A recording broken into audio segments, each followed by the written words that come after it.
Okay. Assalamu alaikum. Hope everyone is doing good. So we are doing another question, and I would be very happy that if you guys can contribute. I am writing a question, and I expect that everyone would contribute to the marking scheme of that question. Okay. So this is our question number 2. Okay. This is our question number 2.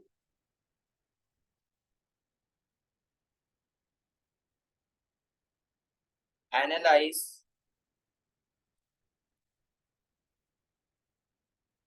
the features. Analyze the features of perfect competition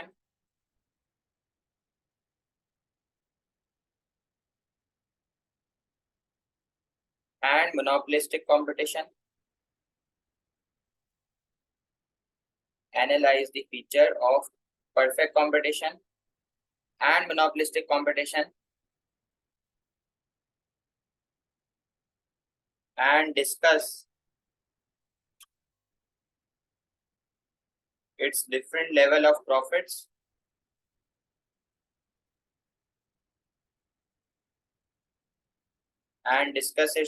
different level of profits,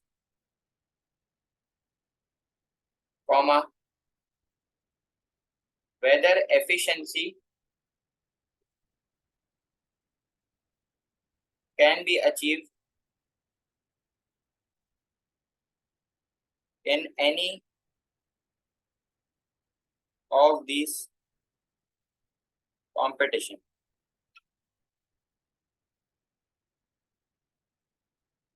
चलें, ये आपका question है 20 marks का। चलें जी, बताएं मुझे क्या इसकी मार्किंग स्कीम बन सकती है। सबसे पहले हम लोग क्या डेफिनेशन दे सकते हैं, what can we give as a definition, क्या हम लोग लिख सकते हैं, कौन बच्चा मुझे बताएगा। अच्छा, आई गेस फर्स्ट हमने जैसे ही सवाल पढ़ा हमने पढ़ा analyse the features of perfect competition and monopolistic competition, तो हमें पता चल गया कि हमें सबसे पहले डेफिनेशन देनी है। तो मैं इधर लिख दूं, can I right over here, define perfect competition, define perfect competition plus features. Sir perfect competition के अंदर फीचर्स में हम लोग क्या क्या लिखेंगे, तो मैं आपको बता देता हूँ थोड़ी सी फीचर्स, ताकि एक marking scheme, detailed marking scheme बन जाए with a quick revision of the topic. तो हम लोग क्या क्या बता सकते हैं इसको, हम लोग सबसे पहले इसको बता देंगे कि परफेक्ट कंपटीशन में मिस्टर डार्क की थ्योरी इंप्लीमेंट होती है। मिस्टर डार्क क्या था भाई, जो आपका एवरेज रेवेन्यू है वही आपकी प्राइस है, वही आपका मार्जिनल रेवेन्यू है। ऐसा क्यों है, क्योंकि परफेक्ट मार्केट स्ट्रक्चर के अंदर परफेक्ट नॉलेज है और परफेक्ट नॉलेज की वजह से नो प्राइस डिस्क्रिमिनेशन। क्या बोला आपको, परफेक्ट मार्केट स्ट्रक्चर है, परफेक्ट नॉलेज है, जिसकी वजह से नो प्राइस डिस्क्रिमिनेशन, प्राइस की कोई डिस्क्रिमिनेशन नहीं है। सही है। अच्छा, और क्या बताओगे इसको, परफेक्ट कंपटीशन में परफेक्टली इलास्टिक डिमांड होती है। परफेक्ट कंपटीशन में परफेक्टली इलास्टिक डिमांड होती है। Same product same price, same product same price. Firms price taker होती हैं, ये फर्म्स सारी मिल के प्राइस को डिसाइड करती हैं। ठीक है। The only way to increase revenue is by selling more units. आप प्राइस को चेंज नहीं कर सकते क्योंकि एक तो प्रोडक्ट सेम है, दूसरा customers have perfect knowledge available. तो आप जितने से क्वांटिटी को बढ़ाएंगे उतने से आपका टोटल रेवेन्यू बढ़ जाएगा। ठीक हो गया, सही। सर क्या मैं कोई डायग्राम बना सकता हूँ? Yes, you can make a diagram of horizontal curve. ठीक है, लेकिन आपको एक और भी बात समझानी पड़ेगी, वो मैं आपको थोड़ी देर बाद बताऊंगा। अच्छा, अब मुझे आप बताएं, फिर आपको अगर मोनोपोलिस्टिक कंपटीशन को डिफाइन करना है तो आप क्या बताएंगे, आप डिफाइन करेंगे, डिफाइन मोनोपोलिस्टिक कंपटीशन।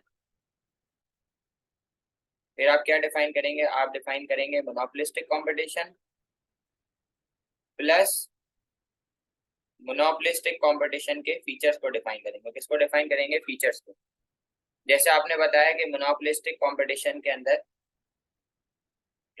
इधर पहले आपने बता दिया कि परफेक्ट कंपटीशन में थाउजेंड्स ऑफ फर्म्स होती हैं, हजारों सब्स्टिट्यूट होते हैं। आपने बोला सर मोनोपोलिस्टिक कंपटीशन के अंदर कितनी फॉर्म्स है, 20 to 30 फॉर्म्स है। इस वजह से जो आपकी डिमांड है वो कौन सी है, वो इलास्टिक डिमांड है। कौन सी डिमांड है, क्योंकि कितनी फॉर्म है, 20 to 30 फॉर्म्स है। फिर जैसे परफेक्ट कंपटीशन में परफेक्ट नॉलेज है, चाहे मोनोपोली हो, मुस्तफा मोनोपोलिस्टिक कंपटीशन हो, ओलिगोपोली हो, कुछ भी हो, इम्परफेक्ट मार्केट स्ट्रक्चर के अंदर इम्परफेक्ट नॉलेज होती है। क्या होती है, इम्परफेक्ट नॉलेज। और इम्परफेक्ट नॉलेज होने की वजह से प्राइस की डिस्क्रिमिनेशन भी हो रही होती है। तो यहाँ पर जो है ना, वो मिस्टर डार्क की थ्योरी नहीं लग सकती, क्योंकि एक तो आपका एवरेज रेवेन्यू और मार्जिनल रेवेन्यू नॉट इक्वल होगा, दूसरा एवरेज रेवेन्यू और आपकी प्राइस भी नॉट इक्वल होगी। ऐसा ही है भाई, ठीक हो गया, सही। अच्छा, और मुझे बताएं सर, इनपरफेक्ट मोनोपोलिस्टिक कंपटीशन के अंदर क्या होता है, डिफरेंशिएटेड प्रोडक्ट, प्रोडक्ट भी डिफरेंशिएटेड होता है, ठीक है, आपको याद है, डिफरेंशिएटेड प्रोडक्ट होता है। और आपका मार्जिनल रेवेन्यू जो है वो भी पॉजिटिव होता है, आपका मार्जिनल रेवेन्यू पॉजिटिव होता है। और यहाँ पे आपकी डिमांड कर्व कौन सा होगा, यहाँ पे आपका डिमांड कर्व फ्लैटर कर्व होगा। क्यों फ्लैटर कर्व होगा, क्योंकि 20 to 30 फर्म्स है, डिमांड इलास्टिक है, ठीक है। अच्छा, मैं आपको 2 मिनट दे रहा हूँ और मैं आपको हिंट दे रहा हूँ, तो आप मुझे बताना कि ये कौन सी चीज है जो हमें डिस्क्राइब करनी चाहिए, ठीक है। अच्छा, हिंट आपके लिए ये है कि मुझे सिर्फ आप इतना बता दो, चाहे परफेक्ट कंपटीशन हो चाहे मोनोपोलिस्टिक कंपटीशन हो, दोनों जगह पे इक्विलिब्रियम कौन सा पॉइंट होता है। मुझे पहले इस बात का जवाब दे दे कोई बच्चा। चाहे परफेक्ट कंपटीशन हो चाहे मोनोपोलिस्टिक कंपटीशन हो, दोनों जगह पे इक्विलिब्रियम कौन सा पॉइंट होता है, याद दिला दो मुझे। MR is equal to MC, शाबाश।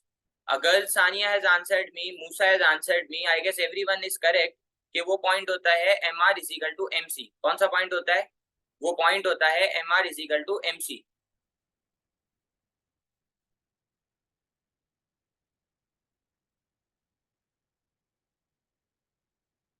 सर तो उसका मतलब है मुझे एक चीज बतानी चाहिए, मैंने आपको एक MR is equal to MC कहाँ सिखाया था, इसका कुछ नाम था MR is equal to MC वाले पॉइंट का, तो मुझे उसको भी डिफाइन करना पड़ेगा, क्योंकि वो हर जगह पे दोनों स्ट्रक्चर्स में रिपीट होगा। क्या नाम था उसका, नाम बताओ। I can give you a hint, I can, शाबाश। सो एक बच्चे ने मुझे जवाब दे दिया प्रॉफिट मैक्सिमाइजेशन, तो मैं इसको थोड़ा सा डिटेल कर देता हूँ, PML, profit maximising level of output. तो मुझे उसको क्या बताना पड़ेगा, ये बात मुझे उसको लाजमी बतानी है। क्या बतानी पड़ेगी, define profit maximising level of output, मुझे इसको ये बात लाजमी बतानी पड़ेगी कि profit maximising level of output क्या होता है। तो आपने बोला sir profit maximising level of output वो पॉइंट है जहां पे मार्जिनल कॉस्ट और मार्जिनल रेवेन्यू इक्वल होता है। क्या इक्वल होता है, मार्जिनल कॉस्ट और मार्जिनल रेवेन्यू, ठीक है। तो इसको जहां हमने परफेक्ट कंपटीशन में बता दिया तो हमारा काम हो जाएगा। तो मैं इधर लिख देता हूं प्लस डायग्राम विद एक्सप्लेनेशन, ठीक है। तो आए जरा मैं इसकी एक डायग्राम बना देता हूँ और आपको थोड़ा सा याद भी दिला देता हूँ पुराना। तो देखें इधर आप, सबसे पहले हमने 2 एक्सिस बना दी, ठीक है, मैं परफेक्ट कंपटीशन से रिलेट करते हुए बना रहा हूँ। सबसे पहले हमने एक्सिस की लेबलिंग कर दी, ऊपर मैंने लिख दिया पीसीआर, पीसीआर की फुल फॉर्म क्या है, प्राइस कॉस्ट रेवेन्यू, और नीचे मैंने लिख दिया क्वांटिटी, ठीक है। ये मैंने डिमांड कर्व बना दिया, और ये हॉरिजॉन्टल क्यों बनाया, क्योंकि आपको याद होगा mister Dart, demand is equal to average revenue is equal to marginal revenue is equal to price, because price की डिस्क्रिमिनेशन पॉसिबल नहीं है। ये वाली जो मैंने लाइन बनाई है नाइट का साइन, इसको कहते हैं मार्जिनल कॉस्ट। इसको क्या कहते हैं, इसको कहते हैं मार्जिनल कॉस्ट की line. Sir MC is equal to MR कौन सा पॉइंट है, I am using a green pen, this is your equilibrium where marginal cost is equal to marginal revenue. तो इधर से मैं नीचे लेके गया तो मैंने क्वांटिटी क्यू मार्क कर दी। सर अगर मैं ज्यादा यूनिट्स बनाऊंगा, अगर मैं ज्यादा यूनिट्स बनाऊंगा तो आप देखो कॉस्ट में ज्यादा कंट्रीब्यूट कर रहा है और रेवेन्यू में कम कंट्रीब्यूट कर रहा है। क्या कर रहा है, कॉस्ट में ज्यादा कंट्रीब्यूट कर रहा है और रेवेन्यू में कम। तो मुझे क्वांटिटी को कट बैक करना चाहिए, तो मैं इधर लिख दूं क्वांटिटी क्यू के ऊपर marginal cost is equal to marginal revenue, quantity Q1 के ऊपर marginal cost is greater than marginal revenue. So क्या करना चाहिए, कट बैक,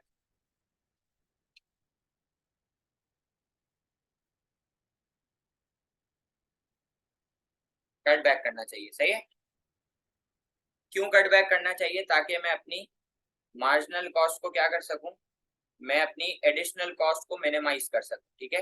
क्योंकि आप देख सकते हैं कि आउटपुट कॉस्ट में ज्यादा कंट्रीब्यूट कर रहे हैं, रेवेन्यू में कम कंट्रीब्यूट कर रहे हैं, ठीक है। अगर मैं कम आउटपुट बनाना चाह रहा हूं, जैसे if I want to produce at quantity Q2, तो आप देख सकते हैं ये कॉस्ट में ज्यादा कंट्रीब्यूट कर रहा है और रेवेन्यू में कम कंट्रीब्यूट कर रहा है। तो मैं ये लिख सकता हूं कि क्वांटिटी Q2 के ऊपर मार्जिनल रेवेन्यू ज्यादा है और मार्जिनल कॉस्ट कम है, तो आपको इंक्रीज करना चाहिए क्वांटिटी को। सर क्यों इंक्रीज करना चाहिए क्वांटिटी को? ताकि आप अपने मार्जिनल रेवेन्यू को क्या कर सको, आप अपने मार्जिनल रेवेन्यू को मैक्सिमाइज कर सको। तो इसका मतलब है ये वाला जो ट्राइंगल है, ये वाला जो ट्राइंगल है इसको मिनिमाइज करना है, और ये वाले ट्राइंगल जो है वो उसको मैक्सिमाइज करना है। क्या करना है? इसको मिनिमाइज करना है, ये लो मैं लिख देता हूँ सर, इसको मिनिमाइज करना है और इसको मैक्सिमाइज करना है, ठीक है जी। सही, सही। तो मैं आगे प्रोसीड करूं, अब मैं जाऊंगा डिफरेंट लेवल ऑफ प्रॉफिट्स की तरफ। यहां तक कोई प्रॉब्लम है किसी को? सर इसको क्यों मिनिमाइज करना है? क्योंकि Q1 पे अगर हम ऑपरेट करते हैं तो इसका मतलब है कि एडिशनल आउटपुट एडिशनल कॉस्ट में ज्यादा कंट्रीब्यूट कर रहा है और रेवेन्यू में कम कंट्रीब्यूट कर रहा है, इसलिए क्वांटिटी को कट बैक करना चाहिए। सर यहाँ पर क्वांटिटी को एक्सटेंड क्यों करना चाहिए? क्योंकि ये वो एरिया है जो रेवेन्यू फॉरगोन का एरिया है, ये वो एरिया है जो कॉस्ट को मिनिमाइज कर सकते हो, ये वो एरिया है जो रेवेन्यू फॉरगोन का है, ये वो रेवेन्यू जो आप जाया कर रहे हो, तो इस रेवेन्यू को हम लोग मैक्सिमाइज कर सकते हैं, ठीक है जी।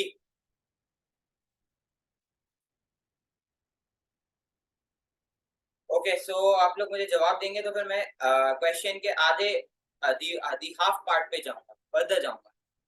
तो can you guys please answer? Okay, so Ashir, Iman, Leba, Musa, Mustafa, Sania, Hamza, Yusra and जोहा।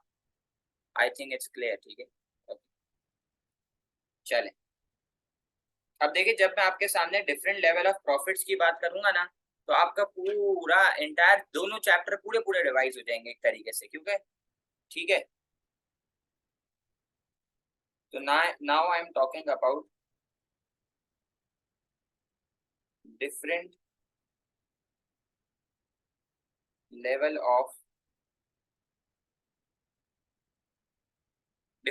ऑफ प्रॉफिट्स, ठीक है। तो just let me make a line. चलें आ जाओ। पहला जो आपका प्रॉफिट का स्टेज है वो है सुपर नॉर्मल।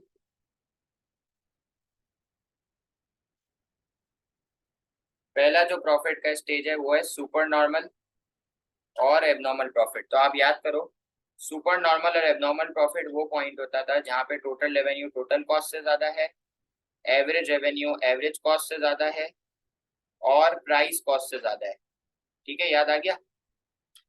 सही। तो अगर मैं परफेक्ट कंपटीशन की बात करूं तो मैं ग्राफ क्या बनाऊंगा? तो देखें, सबसे पहले तो आपने दो एक्सिस बना दी, इधर लिख दिया PCR प्राइस कॉस्ट रेवेन्यू, और नीचे लिख दिया क्वांटिटी। सर डिमांड कर्व कौन सा बनाएंगे? हॉरिजॉन्टल कर्व बनाएंगे, because remember mister Dark, perfect competition, perfect knowledge, no price discrimination, ठीक है। फिर ये मैंने बना दी मार्जिनल कॉस्ट की लाइन, इधर लिख दिया मार्जिनल कॉस्ट। ये मैंने लिख दी एवरेज टोटल कॉस्ट की लाइन, इधर मैंने लिख दिया एवरेज टोटल कॉस्ट, ठीक है। सर ये MCG=MR वाला पॉइंट है जहां पे मैंने इक्विलिब्रियम मार्क करा, यहाँ से नीचे लेके आया तो कॉस्ट की लाइन से कॉस्ट निकल आई, तो इधर लिख दिया कॉस्ट C, इधर लिख दिया पॉइंट A। तो अब जरा आप मुझे बताएं, ये जो बॉक्स में शेड कर रहा हूँ ये है आपका सुपर नॉर्मल और एबनॉर्मल प्रॉफिट। सर ये बॉक्स कैसे है जरा आप भी हमें बताएं। बेटा टोटल रेवेन्यू का एरिया है OPEQ। सर ये O से लेके P तक प्राइस, ई से लेके क्यू तक क्वांटिटी, तो ये आपका रेवेन्यू का एरिया हो गया O P E Q. Sir total cost क्या होगी? टोटल कॉस्ट होगी ओ सी ए क्यू। सर ये ओ से सी तक कॉस्ट, ए से क्यू तक क्वांटिटी, तो this box is your quantity cost. ठीक है sir, what would be our profit? Profit का फॉर्मूला होता है total revenue minus total cost, तो जो आपका बॉक्स शेड करा हुआ है ये आपका प्रॉफिट है। ठीक है, ये तो हो गया सुपर नॉर्मल। सर अब यही प्रॉफिट का स्टेज किधर होगा? ये उधर भी होगा, क्या कहते हैं, मोनोपोलिस्टिक कंपटीशन के अंदर। तो सर उधर क्या करेंगे बेटा? उधर भी जो है वो आपकी सेम डायग्राम बनेगी। तो आओ देखते हैं, सबसे पहले डायग्राम बनाते हैं। देखें सबसे पहले तो आपने अगेन दो एक्सेस बनानी है, ठीक है। अच्छा सबसे पहले आप लेबलिंग कर लें। इधर आपने लिख लिया P C R, price cost revenue, और यहाँ पे आपने लिख लिया क्वांटिटी। ठीक है सर, इस बार डिमांड कर फ्लैटर बनेगा। Why flatter? Because there are 20 to 30 firms in monopolistic competition. So this is a flatter curve and this is your marginal revenue curve. ठीक है, तो इधर मैं लिख दूं demand is equal to average revenue, और ये हो गया आपका मार्जिनल रेवेन्यू का curve. Sir this is your marginal cost line, this is your average total cost line.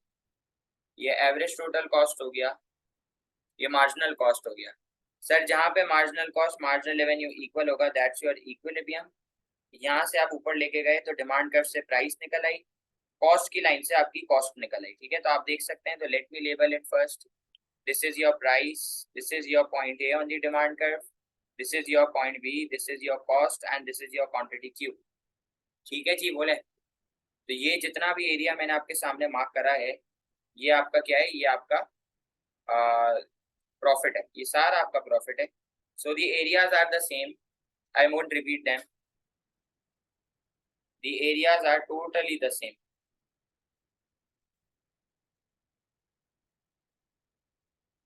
ठीक है, सही।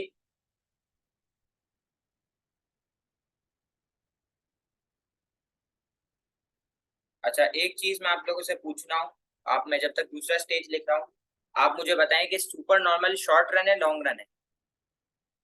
Super normal profit is a short run stage और a long run?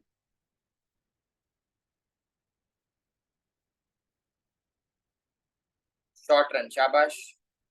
Super normal profit is a short run stage. ठीक है, अब आप मुझे सिर्फ इतना बता दें, अगला प्रॉफिट का स्टेज नॉर्मल प्रॉफिट आएगा, जो कि कहाँ पे अचीव होता है? जो कि लॉन्ग रन में अचीव होता है। कहाँ पे अचीव होता है?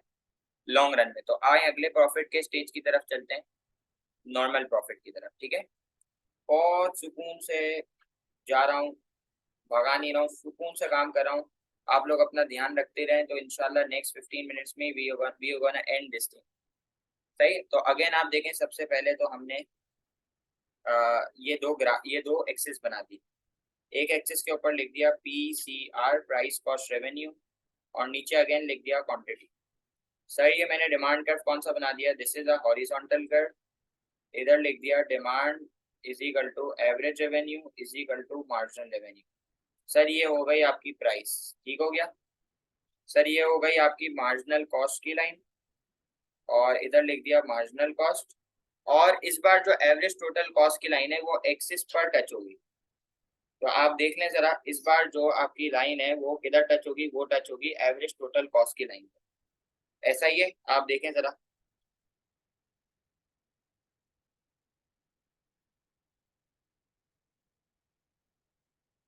Wow, I just found a new option in my iPad. Okay, so this is your average total cost line. अच्छा आप जरा बताएं, M C is equal to M R, ये वाला पॉइंट है, तो यहाँ पे मैंने इक्विलिब्रियम मार्क कर दिया। यहाँ से नीचे लेके गया तो क्वांटिटी मार्क हुई। तो आप जरा इस बार देखें, जो प्राइस की लाइन है, जो डिमांड कर्व है, वहीं पे कॉस्ट की लाइन भी मीट हो रही है। तो इसका मतलब है कॉस्ट और प्राइस इक्वल है। तो इट मीन्स के your total revenue is equal to total cost. It means के आपका जो टोटल रेवेन्यू होगा वही आपकी टोटल कॉस्ट है। तो जरा बताएं, टोटल रेवेन्यू है ओ पी ई क्यू और टोटल कॉस्ट है ओ पी ई क्यू। ठीक है, सो बोथ आर इक्वल। तो मैं इधर लिख देता हूँ, नॉर्मल प्रॉफिट वो स्टेज है जिसके ऊपर total cost total revenue equal, average cost average revenue equal, and your price is equal to your cost. Sir अभी मैंने होल्ड करा है, मुझे पता है आपके दिल में क्या सवाल आ रहा है, लेकिन अभी नहीं, just wait for a second.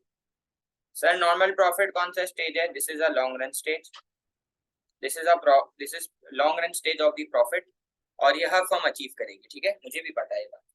अच्छा, चले हम थोड़ा सा और आगे प्रोसीड करते हैं, जस्ट अ सेकेंड।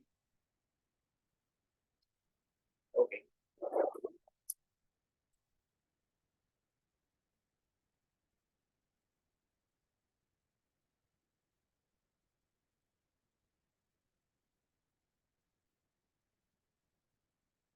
अच्छा अब मुझे जरा वापस बता दें। देखिए मैं इतने सवाल करा चुका हूँ, मैं बहुत मेहनत कर रहा हूँ, प्लीज आप लोग रिवाइज करें, पढ़ना शुरू कर दें, आप मेरी मेहनत जाया नहीं करें प्लीज।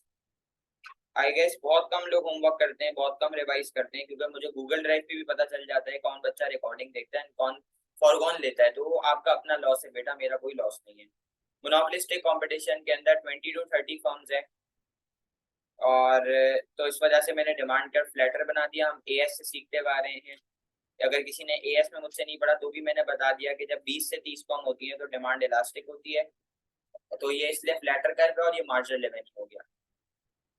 ये हो गई आपकी मार्जिनल कॉस्ट की लाइन, ये कौन सी लाइन हो गई? ये हो गई आपकी मार्जिनल कॉस्ट की लाइन, इधर मैंने लिख दिया मार्जिनल कॉस्ट, ठीक है। अब जो मैं लाइन बना रहा हूँ वो है एवरेज टोटल कॉस्ट की लाइन।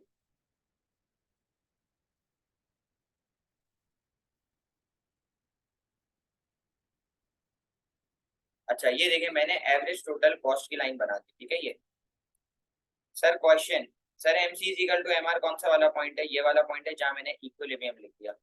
यहाँ से ऊपर लेके जाऊंगा तो प्राइस मार्क होगी, और क्या मार्क हो जाएगी? और कॉस्ट मार्क हो जाएगी, ठीक है, सही है।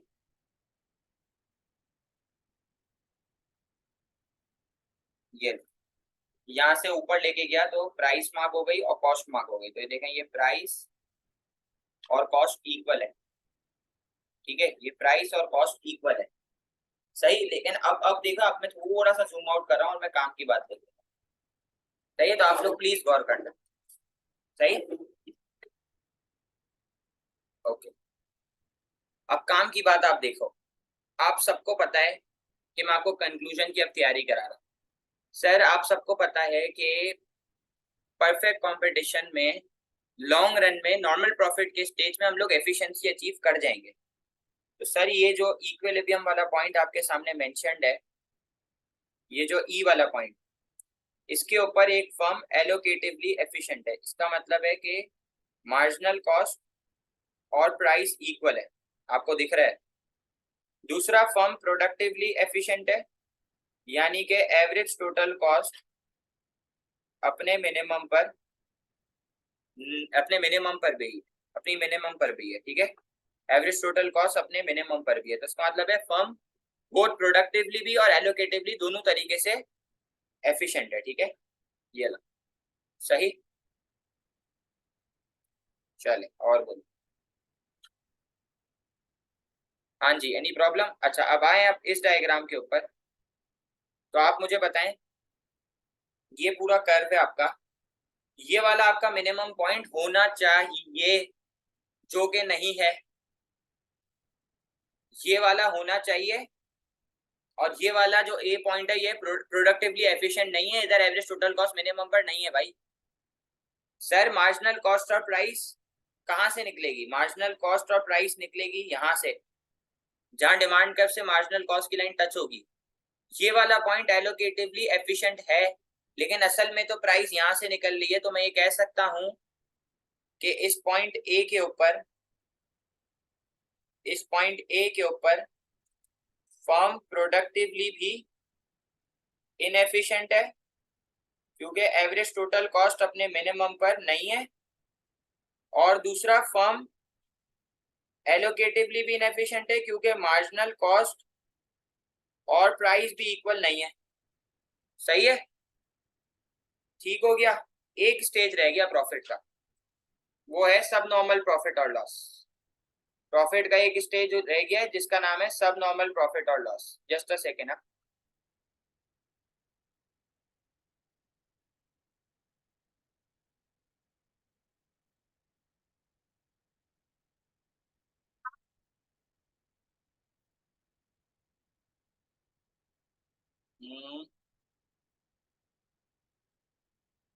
बस मैं आ रहा हूँ 10 मिनट में एक जगह पे, एक क्लास। हाँ, व्हाइट कलर का बंगला है, मैं आ रहा हूँ, बस मेरी क्लास खत्म होने वाली है। 7:05 तक आ जाऊँ, ठीक है? ओके तो, अरे मैं आ रहा हूँ ना।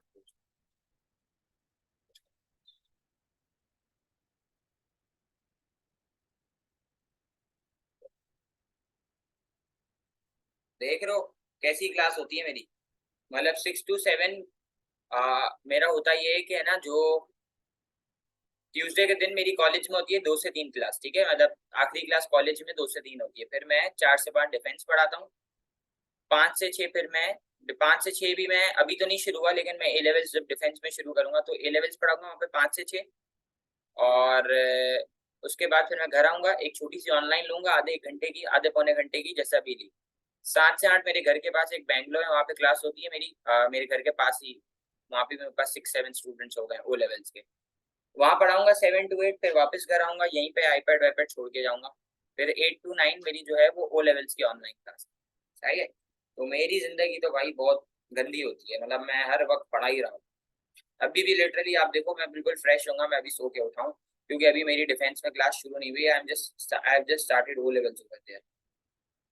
तो खैर, आखिरी आखिरी प्रॉफिट का स्टेज करते हैं, लेट्स वाइंड अप। आखिरी प्रॉफिट का स्टेज होता है सब नॉर्मल प्रॉफिट और लॉस। तो यार, सब नॉर्मल प्रॉफिट और लॉस वो स्टेज है जब टोटल कॉस्ट टोटल रेवेन्यू से ज्यादा है, एवरेज कॉस्ट एवरेज रेवेन्यू से ज्यादा है, यानी कि कॉस्ट प्राइस से ज्यादा है। ठीक है। अब आए जरा डायग्राम बनाते हैं। सबसे पहले जो है वो आप दो एक्सेस बनाएंगे। इधर मैंने लिख दिया प्राइस कॉस्ट रेवेन्यू, और नीचे मैंने लिख दिया क्वांटिटी।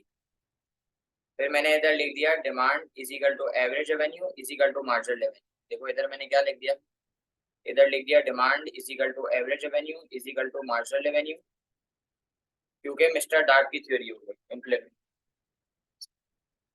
ओके।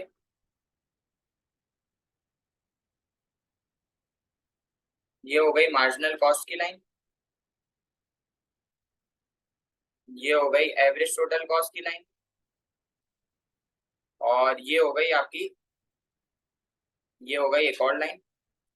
और इधर मैं लिख देता हूँ एवरेज वेरिएबल कॉस्ट। अच्छा, आप सबको पता है कि ये डिस्टेंस आराम आराम से कम क्यों होता जा रहा है जब ये लाइन आगे जाती जा रही है?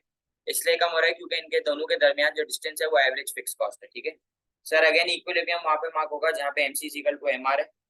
तो ये वाला पॉइंट है, यहाँ से ऊपर लेके जाऊंगा तो क्या निकल आएगी? ये निकल आएगी कॉस्ट, और ये निकल आएगी प्राइस। तो आप देखें, ये कॉस्ट हो गई, ये आपका इक्विलिब्रियम हो गया, ये पॉइंट ए हो गया, ये पॉइंट बी हो गई, ये क्वांटिटी क्यू हो गई। तो आप देख लें जितना भी आपके सामने शेडेड एरिया है दैट्स योर लॉस। जितना भी शेडेड एरिया है दैट्स योर लॉस, ये आपका लॉस है। तो आप देखें, टोटल कॉस्ट का एरिया है ओ सी ए क्यू, टोटल रेवेन्यू का एरिया है ओ पी ई क्यू, तो लॉस का एरिया है सी पी ए ई। ठीक हो गया जी।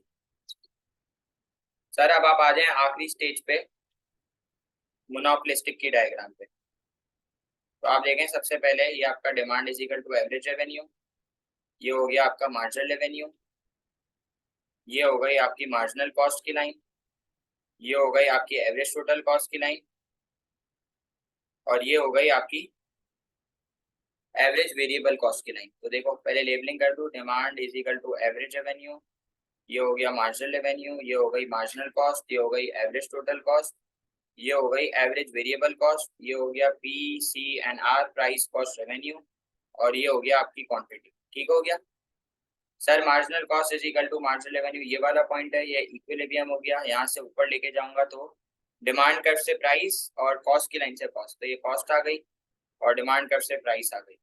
इधर लिख दो cost C, price P, point A, point B, ऐसा ही है। ठीक है। और ये हो गया क्वांटिटी क्यू। सही। तो अगेन आप देख लेंगे, ये जो मैंने एरिया शेड करा है ये लॉस का एरिया है। ठीक है। सो अब मैं चलता हूँ कंक्लूजन की तरफ, ठीक है। अच्छा, मैं कंक्लूजन यहीं पे लिख रहा हूँ बिकॉज नीचे स्पेस वेस्ट होगी, तो मैं यहीं पे कंक्लूजन लिख देता हूँ। आए।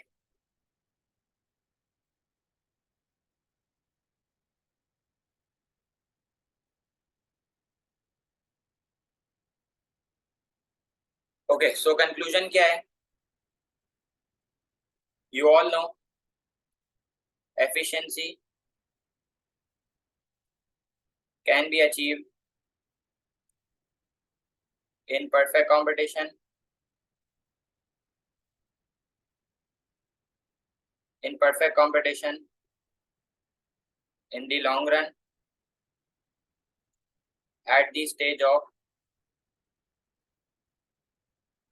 normal profit.